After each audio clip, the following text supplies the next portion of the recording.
Alors, pour commencer, nous allons le faire avec vous, Monsieur Gérard Vespierre. Alors, ce sont des funérailles historiques.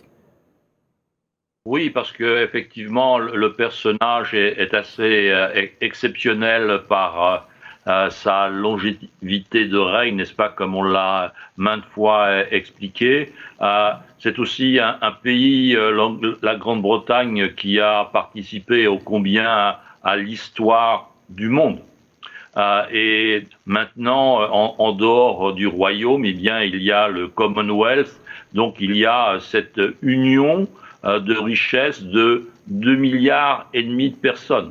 Donc, quand vous accumulez, quand vous additionnez l'ensemble de ces éléments, vous vous rendez compte qu'effectivement, la disparition de la reine Elisabeth II, eh bien, est un événement mondial de par cette longévité, de par la responsabilité de la Grande-Bretagne dans les affaires du monde et par la puissance qui reste encore de son influence à travers le Commonwealth. Et donc vous avez un nombre incroyable de représentants des pays du monde, présidents ou premiers ministres ou rois ou reines qui sont présents aujourd'hui en Angleterre.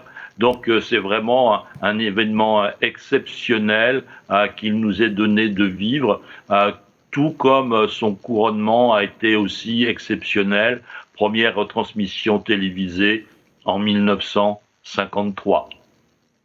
Monsieur Vespierre, alors des funérailles qui ont vu la présence de beaucoup de chefs d'État, de rois, de chefs de gouvernement, y compris donc le président Biden, le président français, Emmanuel Macron avec son épouse, mais également de chefs d'État arabes.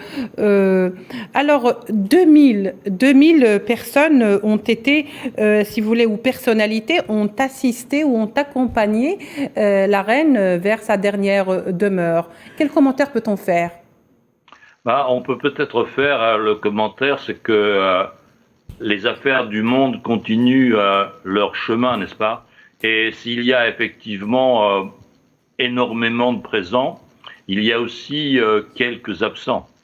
Donc on voit qu'à travers ces absences, en nommant la Corée du Nord, en nommant la Russie, en nommant la Biélorussie, en nommant la Syrie, en nommant la Birmanie, on voit qu'il y a une ligne qui se décide, qui se dessine entre les régimes dits démocratiques et ceux qui le sont un peu moins, voire pas du tout.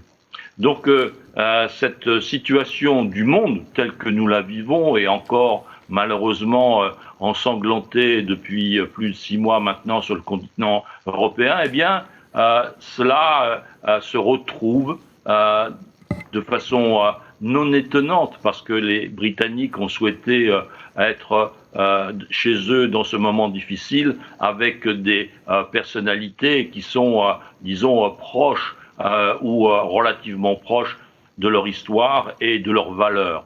Et à partir du moment où effectivement il y a une différence sur les valeurs, eh bien là il y a difficulté d'avoir une véritable amitié, une amitié profonde, un respect réciproque. Donc par les absences, et je pense que c'est important de le souligner, eh bien la politique britannique, la politique peut-être aussi occidentale, n'est-ce pas, européenne, eh bien elle continue son cours. Et si je dis européenne, eh bien effectivement à ces obsèques sont présents le président de la Commission européenne et du Conseil européen. Donc, voyez-vous, même s'il y a eu un Brexit, il y a quand même une géographie. Et comme a dit un expert anglais, n'est-ce pas, la géographie domine l'histoire. Donc, cette proximité géographique de la Grande-Bretagne avec les côtes françaises, avec l'Europe, eh bien, font que les responsables de l'Europe, de Bruxelles, eh bien, sont présents à cette cérémonie.